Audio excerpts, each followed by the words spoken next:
Hello, good morning. तो आप सब लोग अच्छे होंगे। क्लास शुरू करते हैं। और आज की क्लास पिछली क्लास से थोड़ा आगे बढ़ाते हैं। हाँ, लास्ट में जो हमारा पिछले लेक्चर रहे, 3-4 लेक्चर रहे, उसमें हमने पहला चैप्टर पूरा कर लिया, जिसमें लोक प्रशासन का अर्थ, लोक प्रशासन का क्षेत्र, लोक प्रशासन की प्रकृति, लोक प्रशासन का सिग्निफिकेंस, ये 4 पॉइंट थे, वो हमने लास्ट के लेक्चर्स में कंप्लीट कर लिया। मतलब meaning of public administration, scope of public administration, nature of public administration and significance of public administration. अब एक जो सबसे महत्वपूर्ण भी है, मुझे लगता है कि इस सिलेबस की एक तरह से बेस का काम भी करता है, वो है लोक प्रशासन की विकास यात्रा। जो आरएस का नया सिलेबस दिया है उसमें थोड़े क्रम को चेंज किया है। लास्ट जो सिलेबस था उसके भीतर इसके बाद में role of developing and developed society, in role of public administration in developing and developed society था।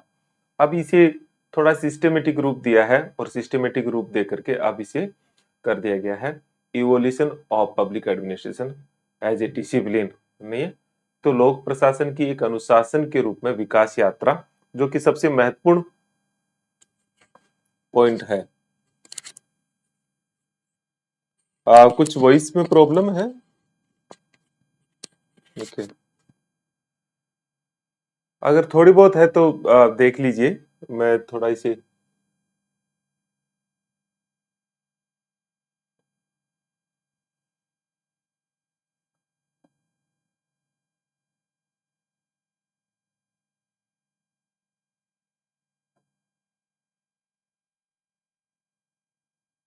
ओके। अगर थोड़ा वॉइस में हल्का फुल्का दिक्कत है तो जो बाद में रिपीट क्लास होगी उसमें शायद ये नहीं रहती है। फिर भी मैं दिखा लूंगा। अभी हम क्लास को कंटिन्यू करते हैं और आज मैं जो चर्चा करूंगा वो चर्चा करूंगा कि एक विषय के तौर पर लोक प्रशासन का विकास कैसे हुआ। इसको लेके हम चर्चा करेंगे। तो बिना समय गवाए, जैसे रोज की तरह हम देखते हैं, कोई हम समय नहीं गवाएंगे और सीधा हम टॉपिक पे आते हैं। टॉपिक हमारा यह है कि अ, एक विषय के रूप में, एक अनुशासन के रूप में, एक विषय के रूप में, एक विषय के रूप में लोक प्रशासन, लोक प्रशासन का विकास या उद्विकास भी कर सकते हैं। अंग्रेजी में लिखना चाहो तो अंग्रेजी है evolution of public administration as a discipline. अब अंग्रेजी बड़ा है इसलिए मैं लिख नहीं रहा हूं, आप इसे लिख लीजिए। जो इंग्लिश मीडियम की स्टूडेंट है वो इसे लिख लीजिएगा। ओके, तो बाकी सब चीजें ओके है ना? नहीं, ठीक है। एक चीज तो देखिए, इस टॉपिक को हम कैसे समझे। इस टॉपिक का मतलब क्या है? इस टॉपिक का मतलब है कि पब्लिक एडमिनिस्ट्रेशन जो आज है, मतलब जिस जगह आज है, वहां तक पहुंचने की जर्नी क्या रही, उस यात्रा को समझना है।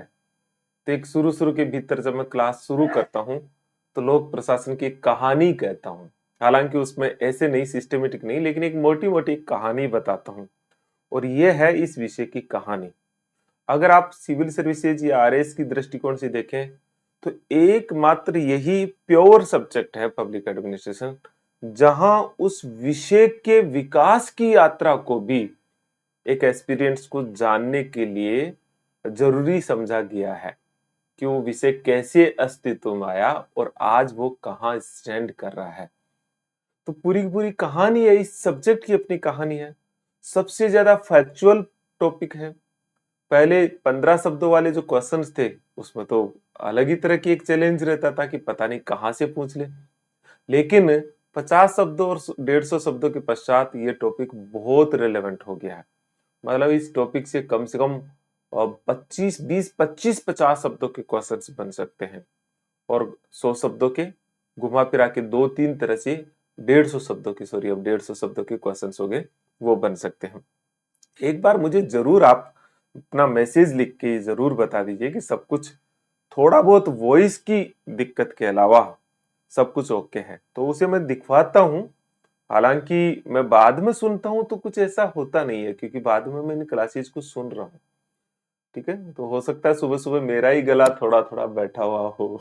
ऐसा भी होता है, हो ही जाता है। आजकल मैंने बताया था कि 1 फरवरी तक मेरे काम है, उसके बाद मैं थोड़ी लंबी क्लासेज में जाऊंगा।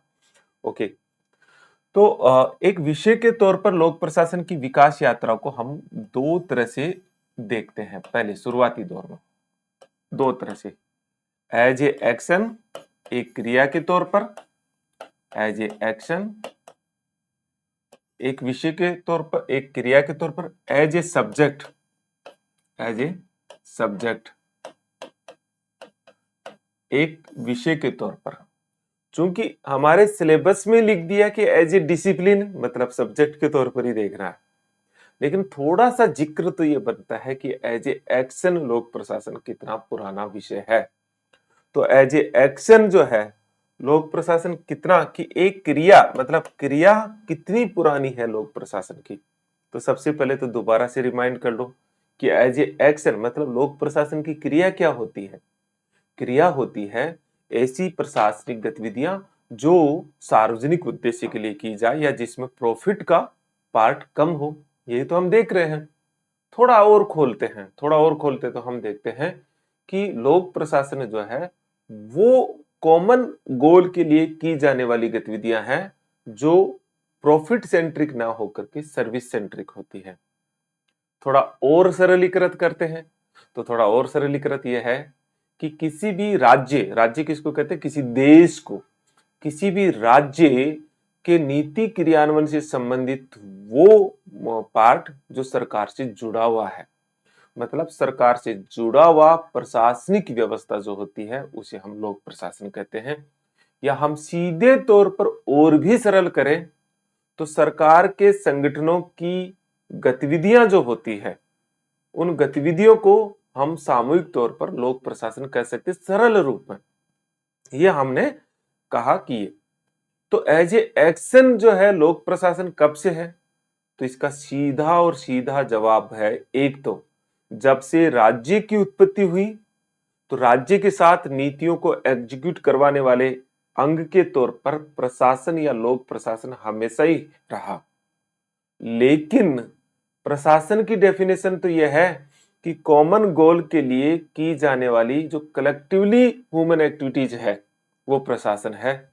इसका मतलब राज्य की उत्पत्ति से पहले भी लोक प्रशासन था, क्योंकि जब कुछ लोग एक गतिविधि के लिए, एक उद्देश्य के लिए इकट्ठे होते हैं और अगर उनमें सार्वजनिक हित निहित हो तो वो लोक प्रशासन है। तो इसका जवाब बहुत सिंपल आ जाता है। इसका जवाब ये आता है कि एज ए एक्शन लोक प्रशासन कितना पुराना है, कब से शुरू है, तो हम इसका जवाब देते हैं जब से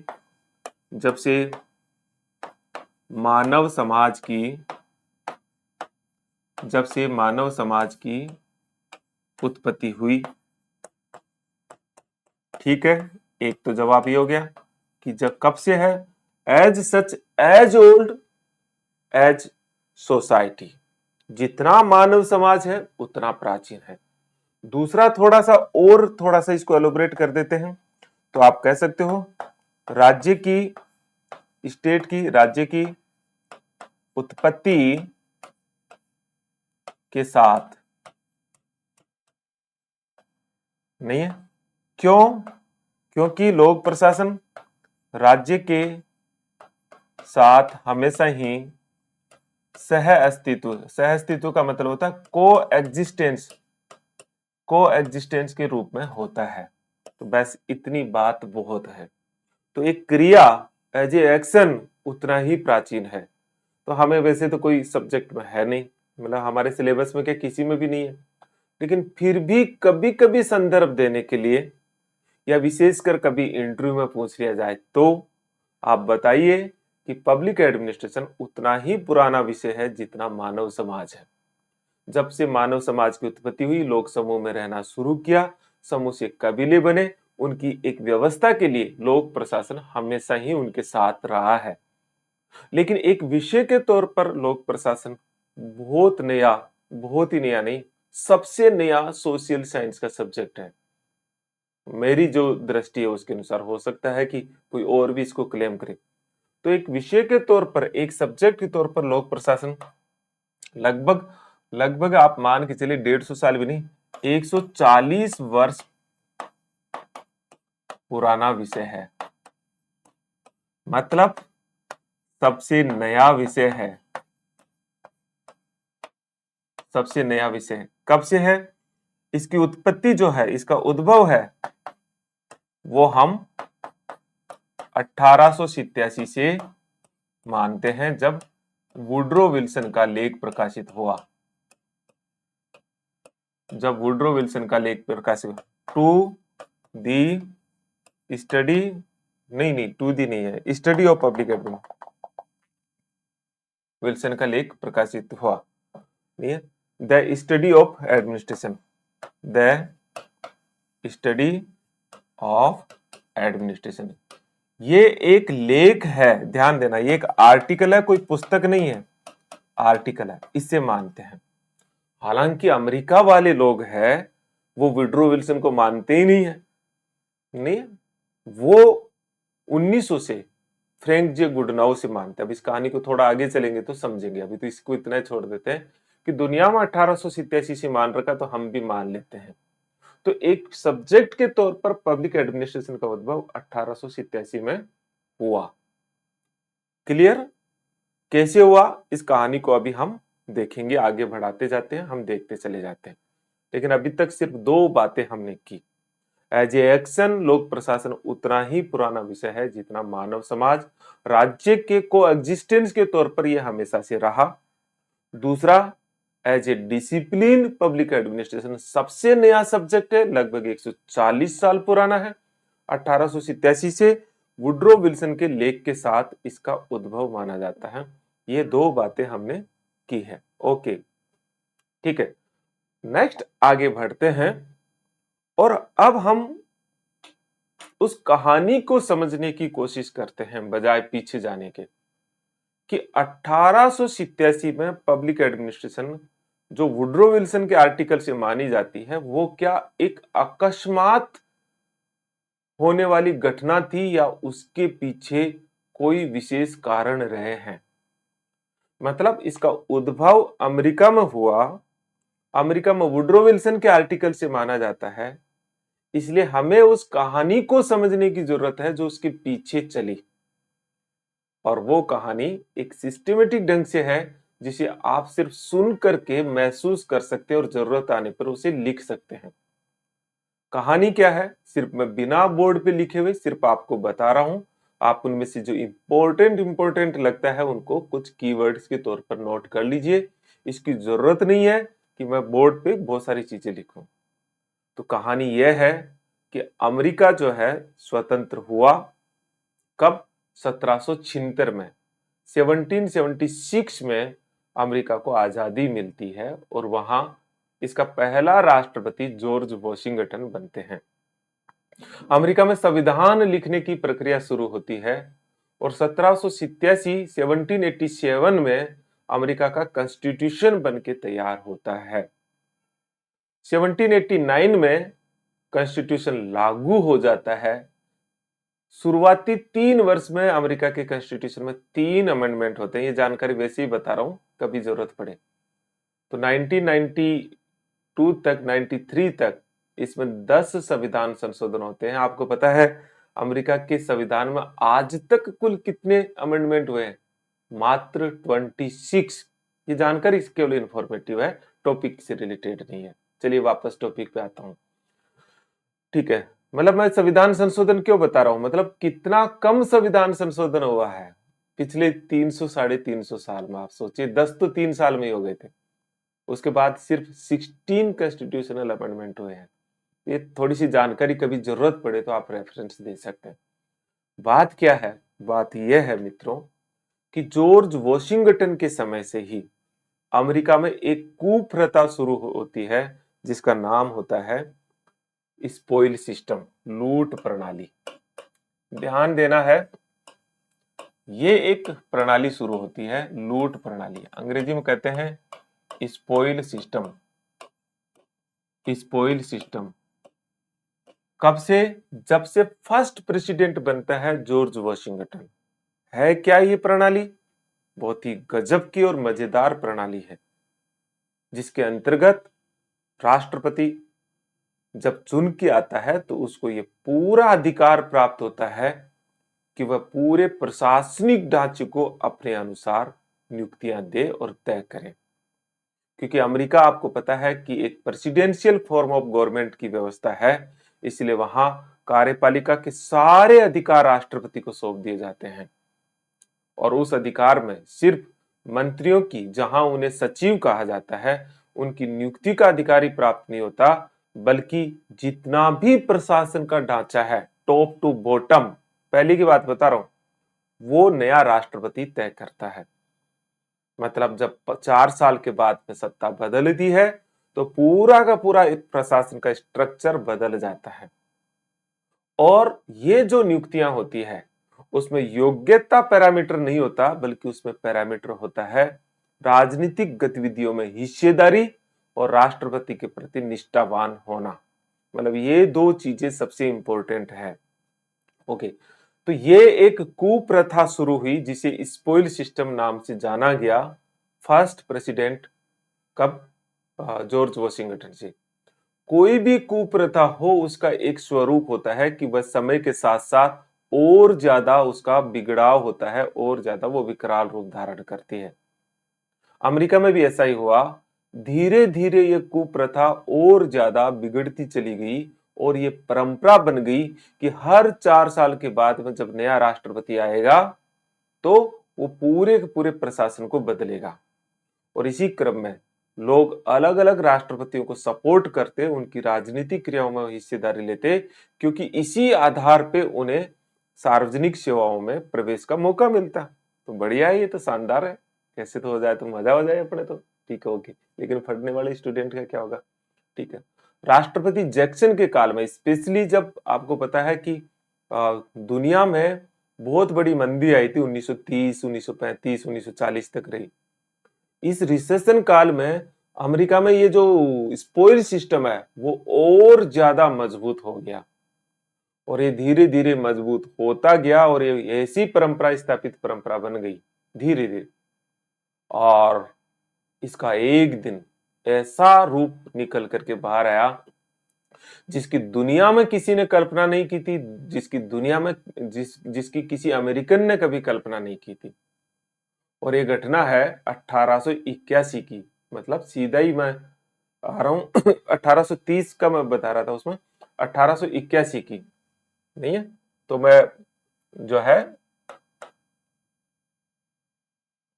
ये घटना है 1881 की। घटना क्या है इसे थोड़ा देखना है। जो फर्स्ट रिसेशन आया था वो 1830 में, वो 1930 बोल गया हूं, ठीक है। तो 1881 की जो घटना है वो बहुत ही विचलित करने वाली है। 1881 में राष्ट्रपति थे वो आ,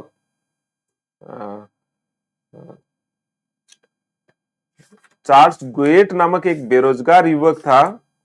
और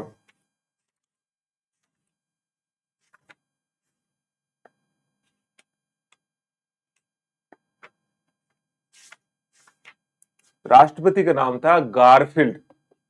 तो 1881 के भीतर राष्ट्रपति थे, अमेरिका के राष्ट्रपति थे, यूएसए के राष्ट्रपति थे गारफील्ड। अब आप कहोगे कि ये क्या कहानी कह रहे हो, कोई जरूरी कहानी है? हाँ, एक समझ बनाने के लिए। राष्ट्रपति गारफील्ड की एक युवक है जिनका नाम था चार्ल्स गुएट। ये नाम याद रखने की जरूरत है, कोई ज्यादा जरूरत नहीं है, लेकिन ठीक रहता है। ये मात्र 23 साल का एक युवा है। उसने राष्ट्रपति को क्या कर दी? गोली मार दी और इसकी क्या कर दी? हत्या कर दी, मर्डर कर दिया। आप थोड़ा सा अनुमान लगा के देखिए कि अमेरिका के राष्ट्रपति की हत्या कोई आतंकवादी घटना नहीं, मतलब एकमात्र घटना हुई है अमेरिका में ये, और वो भी वहीं के एक निराश बेरोजगार युवक चार्ल्स गुएट ने की। कितनी सिक्योरिटी होती होगी? और कारण क्या था? बहुत छोटा सा कारण जिसकी कोई इमेजिन नहीं कर सकता है। चार्ल्स गुएट जिसने राष्ट्रपति गारफील्ड के लिए काम किया, उनको उनके चुनाव में बढ़ चढ़ के हिस्सा लिया, उनके प्रति निष्ठावान रहे और एक नौकरी, अदद नौकरी की आशा थी और इसे नौकरी नहीं मिली। तब इन्होंने राष्ट्रपति गारफील्ड की हत्या कर दी। आप कहेंगे इस सबसे क्या हुआ? अमेरिका में भूचाल आ गया और सबसे बड़ी मांग उठने लगी कि स्पॉइल सिस्टम को खत्म किया जाए। और इसके विरुद्ध जो मांग उठी उसके परिणाम स्वरूप 1883 में, मतलब 2 साल बाद में, अमेरिका में इस स्पॉइल सिस्टम में सुधार के लिए, इसमें रिफॉर्म के लिए एक एक्ट पारित होता है जिसका नाम है पेंडल्टन एक्ट, मतलब जिसका नाम है पेंडल्टन एक्ट 1883, जिसमें इस स्पॉइल सिस्टम को, ये जो स्पॉइल सिस्टम था उसको कुछ खत्म करने का, पूरा नहीं, मात्र कुछ का मतलब था सिर्फ 10% प्रयास सफल हो पाया था, समाप्त करने का प्रयास किया गया। मतलब और इसके स्थान पर मेरिट बेस्ड सिस्टम को लागू करने की कोशिश की गई, लेकिन कोई एक स्थापित परंपरा एकदम से खत्म नहीं हो सकती। ये घटना जो है, 2 घटनाएं, राष्ट्रपति गारफील्ड की हत्या होना और पेंडल्टन एक्ट का पास होना, इन 2 घटनाओं के कारण अमेरिका का जो इंटेलेक्चुअल बौद्धिक समाज है उसके भीतर ये चीज हुई कि आप इस भर्ती व्यवस्था में, और विशेषकर इस जो प्रशासन की व्यवस्था है, नहीं है, उस प्रशासन की व्यवस्था में क्या होना चाहिए? सुधार होना चाहिए। और उसी सुधार के क्रम में, मतलब इसी क्रम में कई लेख लिखे गए और इस क्रम में एक लेख 1887 में वुड्रो विल्सन के लिए द्वारा लिखा गया। उन्होंने एक आर्टिकल लिखा, जिस मैगजीन में यह आर्टिकल लिखा उसका नाम था पॉलिटिकल साइंस क्वार्टरली, मतलब 4 महीने में एक बार प्रकाशित हो, नहीं, साल में 4 बार प्रकाशित होने वाली, 3 महीने में एक बार प्रकाशित होने। उस मैगजीन में वुड्रो विल्सन ने यह आर्टिकल लिखा। यह भी पता होना चाहिए कि वुड्रो विल्सन कौन थे। ये अमेरिका की प्रिंसटन यूनिवर्सिटी में पॉलिटिकल साइंस के प्रोफेसर थे। बाद में वुड्रो विल्सन अमेरिका के राष्ट्रपति बने 1911 में। 1911 से लेके 1919 तक ये अमेरिका के राष्ट्रपति रहे। वुड्रो विल्सन के इस लेख में पहली बार इस बात पे बल दिया गया कि नीति निर्माण से नीति क्रियान्वयन को अलग होना चाहिए, और उन्होंने कहा कि नीति क्रियान्वयन का जो विज्ञान होगा उसे साइंस ऑफ एडमिनिस्ट्रेशन कहा जाना चाहिए या उसको विकसित किया जाना चाहिए। उन्होंने बताया नीति का निर्माण कितनी भी अच्छी क्यों नहीं हो, जब तक प्रशासन का ढांचा ठीक नहीं होगा तब तक उसका कोई मतलब नहीं है। वो कहते हैं कि संविधान चाहे कितना भी बढ़िया क्यों नहीं हो, जब तक प्रशासन का ढांचा ठीक नहीं होगा, उसको क्रियान्वयन करने वाला तंत्र ठीक नहीं होगा, संविधान कुछ भी नहीं कर सकता है। और उन्होंने पॉलिसी एग्जीक्यूशन करने वाले सिस्टम के लिए अलग प्रकार के मेथोडोलॉजी, अलग प्रकार के अप्रोच पर बल दिया। और वुड्रो विल्सन की इस लेख से ही लोक प्रशासन का उद्भव माना जाता है। हालांकि मैं ये बात बाद में बताऊंगा, लेकिन अभी भी इसको थोड़ा कनेक्ट कर देता हूं। सच मायनों में वुड्रो विल्सन ने ऐसा कोई क्लियर डिवीजन नहीं दिया था। ऐसा क्लियर डिवीजन जो डायकोटोमी ऑफ पॉलिटिक्स और एडमिनिस्ट्रेशन का दिया है उसका नाम है फ्रैंक जे गुडनाउ, और उनकी पुस्तक है पॉलिटिक्स एंड एडमिनिस्ट्रेशन, जो 1900 में पब्लिश हुई।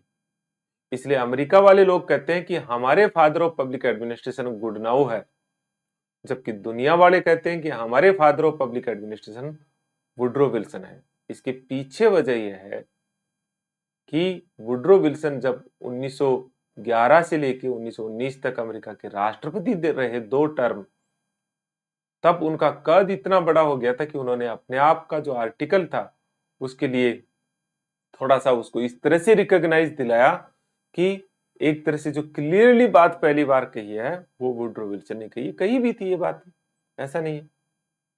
और बाद में 1919 में वुड्रो विल्सन को नोबेल प्राइज फॉर पीस, शांति का नोबेल पुरस्कार भी मिलता है। तो एक बड़ी पर्सनालिटी होती है। तो इस तरह से एक उद्भव के तौर पर, एक विषय के उद्भव के तौर पर एक घटनाक्रम, एक कहानी जिम्मेदार होती है। इसके पीछे अगर आप थोड़ा सा थॉट प्रोसेस को और ले जाओगे तो इसी समय वैज्ञानिक प्रबंधनवाद का दौर चल रहा था, इसी समय औद्योगिक क्रांति आई। इन सब ने भी उस समय के कालखंड में एक योगदान दिया कि हम पॉलिसी एग्जीक्यूशन करने वाले सिस्टम का सुधार करें। तो ये कहानी मैं सिर्फ इसलिए बता रहा हूं कि इस कहानी से हम ये समझ पाते हैं कि किन परिस्थितियों के भीतर लोक प्रशासन एक विषय के तौर पर उद्भव हुआ। लेकिन क्या एक विषय के तौर पर लोक प्रशासन जो उद्भव हुआ वो 1887 से ही माने, या उससे पहले के कालखंड में कुछ ऐसी जगह भी तलाशे जहां लोक प्रशासन अलग अलग रूपों में लिखा गया था, मतलब लिटरेचर में था, बस उसे मान्यता नहीं मिली। तो बिल्कुल इस चीज को भी देखना पड़ेगा, और इस चीज को देखने के लिए हम फिर थोड़ा सा समझते हैं 1887 से पूर्व। 1887 से पूर्व जो है, पूर्व लोक प्रशासन की स्थिति क्या थी, थोड़ा उसको हम समझने की कोशिश करते हैं, कि उसको थोड़ा सा देखते हैं। तो ऐसा है, देखिए, एक स्वतंत्र रूप से तो कोई लिटरेचर ऐसा नहीं मिलता जिसमें केवल पब्लिक एडमिनिस्ट्रेशन की बात हो, केवल कुछ शोध ग्रंथों को छोड़ के, जिनकी बात अभी मैं करूंगा, जिन्हें कैमरलिज्मवाद नाम दिया गया। लेकिन बहुत सारी पुस्तकों के भीतर जो मुख्यतः पॉलिटिकल साइंस या प्रशासन या राज्य से संबंधित थी, उनके हिस्से के तौर पर लोक प्रशासन हमेशा से ही उनमें लिखा गया है। जैसे प्लेटो की पुस्तक,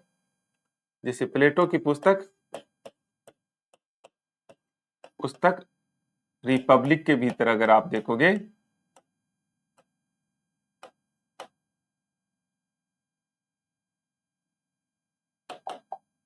इसको तो अंग्रेजी में लिख दूं मैं, मुझे लगता है कि हिंदी मेरी भी आजकल बहुत अच्छी हिंदी होती थी, मेरे बहुत अच्छे नंबर आते थे।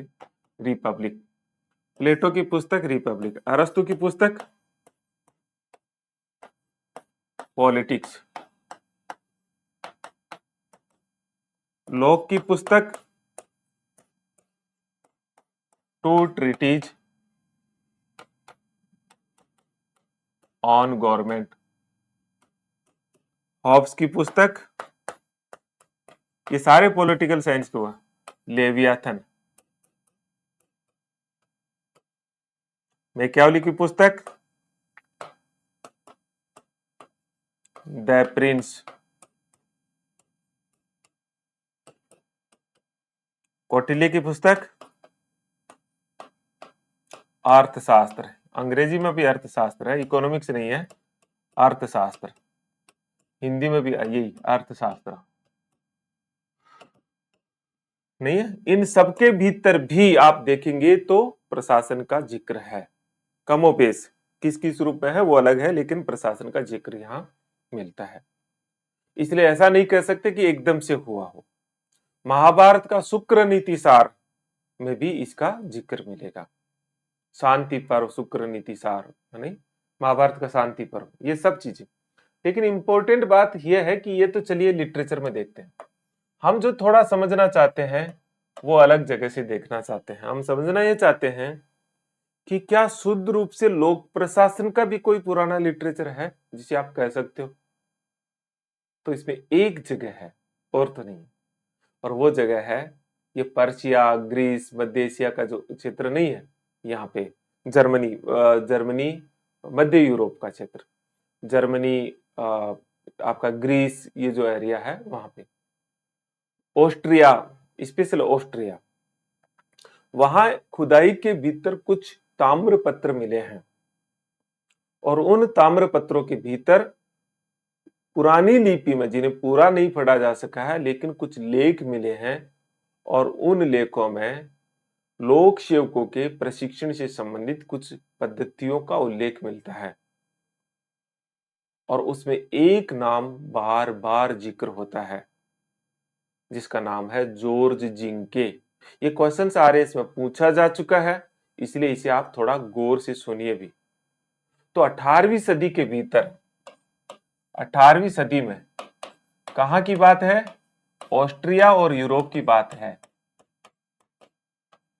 ऑस्ट्रिया, क्या चीज हुआ यहाँ पे खुदाई के भीतर कुछ ताम्र पत्र मिले हैं। उन्हें ताम्र पत्र में क्या है, लोक सेवकों के प्रशिक्षण पर बात कही गई है।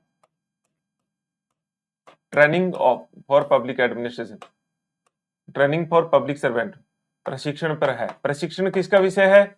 लोक प्रशासन का। ये क्या माना जाता है कि 18वीं सदी में यूरोप में या ऑस्ट्रेलिया में एक आंदोलन हुआ जिसमें लोक प्रशासन में सुधार से संबंधित बातें कही गई थी। क्या 18वीं सदी में जब कोई नहीं था, लगभग 1740 1730 के आसपास एक आंदोलन हुआ है यूरोप में जो प्रशासन के सुधार से संबंधित हमें दिखता है। इस आंदोलन को, इस पूरे आंदोलन को, लोक प्रशासन में जो ये आंदोलन हुआ है, इस पूरे आंदोलन को कैमरलिज्मवाद कहा जाता है। कैमरलिज्मवाद कहा जाता है। अंग्रेजी में भी ऐसे ही कहते हैं, कैमरलिज्म। और इसमें एक व्यक्ति का नाम आता है जिसका नाम है जॉर्ज जिंके। और जॉर्ज जिंके जो है उन्हें फादर ऑफ कैमरलिज्मवाद भी कहते हैं। तो आपसे पूछे कि कैमरलिज्मवाद क्या है, तो ऑस्ट्रिया और यूरोप के देशों के भीतर 18वीं सदी में लोक प्रशासन के संदर्भ में हुआ सुधार आंदोलन, जिसमें लोक सेवकों के प्रशिक्षण पर बल दिया गया, उसे कैमरलिज्म कहते हैं तथा इसके नेतृत्वकर्ता जॉर्ज जिंके थे। बस आपको इतनी बात पता होनी चाहिए, यह है कैमरलिज्मवाद। थोड़ा और आगे बढ़ते हैं, थोड़ा समझने की कोशिश करते हैं कि लोक प्रशासन की जो ये डेफिनेशन और चीजें कहां से उठ के आई है, तो थोड़ा ये भी हम देख लेते हैं। तो लोक प्रशासन का जो ये शब्द है, ऐसे कोई सीधे तौर पर ये शब्द हमें नहीं दिखाई देता कहां से आया, लेकिन ये शब्द जो है 17वीं सदी में शुरू हुआ है। 17वीं सदी के अंत में, मतलब 17वीं सदी में पहली बार थोड़ा थोड़ा अलग अलग भाषाओं में, 18वीं सदी के अंत में एक शब्दकोश, एक विश्व शब्दकोश प्रकाशित हुआ था, द फेडरलिस्ट। उस द फेडरलिस्ट के आर्टिकल 72 में उस समय के ब्रिटेन के वित्त मंत्री थे अलेक्जेंडर हैमिल्टन। उन्होंने इस शब्द का पहली बार प्रयोग किया। मतलब थोड़ी सी कहानी शब्द पे भी हम बात कर लेते हैं। तो 1773 की घटना है ये, 18वीं सदी। शब्दकोश का नाम है द फेडरलिस्ट। द फेडरलिस्ट, इसमें पहली बार फर्स्ट टाइम ये शब्द प्रयोग किया गया। शब्द का उत्पत्तिकर्ता जिन्होंने ये नाम दिया, उसका नाम है अलेक्जेंडर, मंत्री जो उस समय के वित्त मंत्री थे, अलेक्जेंडर हैमिल्टन। मैं शॉर्ट कर दूं, अलेक्जेंडर हैमिल्टन। आपको वर्तमान फॉर्मेट में इतना डीपली नॉलेज रखने की इतनी ज्यादा जरूरत नहीं है, लेकिन नॉलेज तो होना चाहिए। तो वो जो है सबसे पहला शब्द दिया। अगर आप इस संबंध में कोई ग्रंथ देखते हैं तो ऐसा तो कोई खास ग्रंथ नहीं मिलता, लेकिन 1812 का फ्रेंच भाषा में लिखा हुआ एक ग्रंथ को जरूर हमें ध्यान में रखना चाहिए, जिसका नाम है प्रिंसिपल डी एडमिनिस्ट्रेशन पब्लिक। चूंकि ये फ्रेंच में लिखा हुआ है और ये लिखा चार्ल्स जीन बेनिन ने, उसमें इसकी कुछ परिभाषा को बताया गया है। तो एक प्रिंस 1812 का, एक ये 1812 का 1812 का ये जो है प्रिंसिपल डी एडमिनिस्ट्रेशन, क्योंकि फ्रांस में आपको पता है ना, डी शब्द हमेशा रहता है, पब्लिक नहीं है, पब्लिक ही है। इस नाम से एक ग्रंथ लिखा है जिसमें चार्ल्स जीन बेनिन ने इसको थोड़ा समझाया है ये चीज। बस उसके बाद ऐसा कोई लिटरेचर नहीं है। उसके बाद अमेरिका में जो कहानी हुई वही हमें मिलती है, जो स्पॉइल सिस्टम है। कहने का मतलब क्या है? कहने का मतलब यह है कि हमें तो पढ़ना था 1887 से आगे विषय कैसे बढ़ा, लेकिन हम एक बार पीछे मुड़ के भी देखे हैं कि 1887 से पहले भी लोक प्रशासन as a academic, as a discipline था कि नहीं था। तो ये हमें तीन तरह से हम इसे देख रहे हैं। नंबर एक, कुछ ग्रंथों के भीतर इसे तलाश रहे हैं, जैसे प्लेटो का रिपब्लिक है, प्लेटो का अरस्तु की द पॉलिटिक्स है, मैकियावेली का द प्रिंस है, होब्स की लेवियाथन है, नहीं है, लोक की एक पुस्तक और लिख लीजिए, two treatises on government, Mahabharata का शांति पर्व है, शुक्र नीति सार है, कौटिल्य का अर्थशास्त्र है। इनमें प्रशासन का विवरण मिलता है, लेकिन स्पष्ट तौर पर प्रशासन पर बात नहीं कहेगी। स्पष्ट तौर पर तो ये एक पॉइंट हुआ। अगर प्रशासन की स्पष्ट तौर पर कोई उल्लेख मिलता है तो वो केमरलिज्म है, जो मध्य एशिया के भीतर 18वीं सदी में होता है, जिसके भीतर लोक सेवकों के प्रशिक्षण से संबंधित कुछ शोध ग्रंथ मिलते हैं और जिनमें एक व्यक्ति का जिक्र होता है जिनका नाम है जॉर्ज जिंके। शब्द के तौर पर बात करें तो 1772-73 में यह शब्द आता है, हैमिल्टन ने यह शब्द दिया। अगर कोई प्राचीन ग्रंथ अगर दुनिया में है तो चार्ल्स जीन बेनिन का है।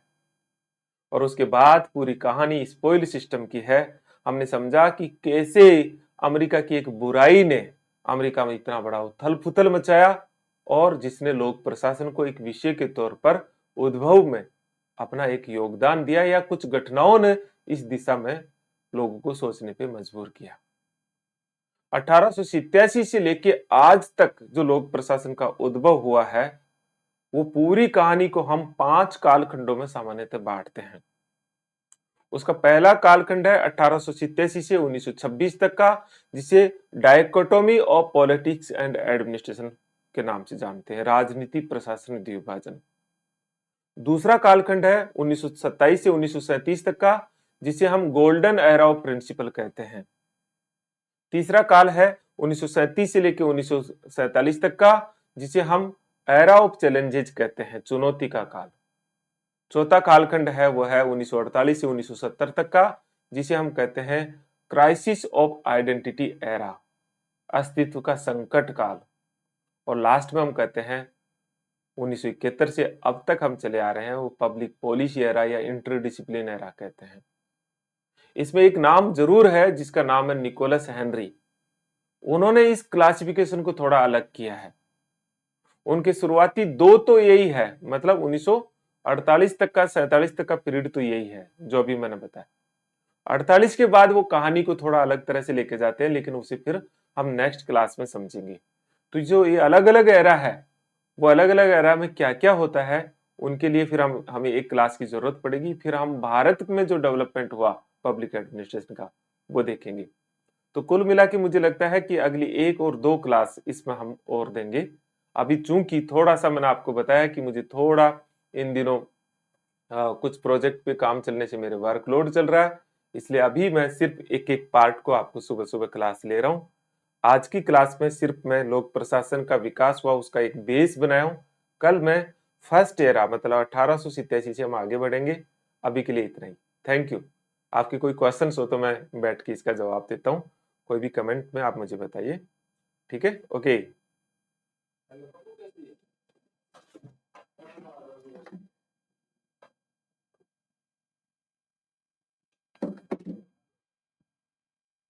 कोई सवाल हो तो बता दीजिएगा। बस मैं थोड़ी सी देरी क्लास रखूंगा भैया।